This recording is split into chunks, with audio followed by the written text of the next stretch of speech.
Η ιστορία με το λιμάνι του Πειραιά ξεκινάει από το 1966. Φοδιαστικές εταιρείες, με αποτέλεσμα να δίνεται ευκαιρία σε πολλούς ανθρώπους για δουλειά.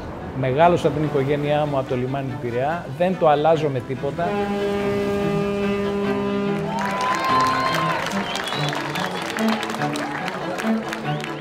Ξέρετε ότι η Ελλάδα πέρασε μια δεκαετή κρίση. Πολλοί συνάδελφοι από άλλες συγγενείς μου απολύθηκαν από τις δουλειές τους.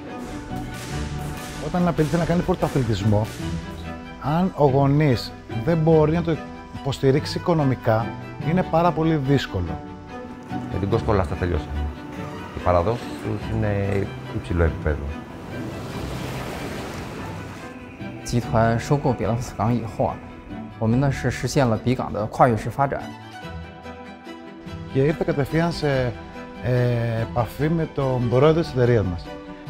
Και με έχει βοηθήσει απίστευτα πολύ σε αυτό το κομμάτι και μπορεί να μην το δείχνω ότι το εκτιμάω όλο αυτό, αλλά στην πραγματικότητα το εκτιμάω απίστευτα πολύ.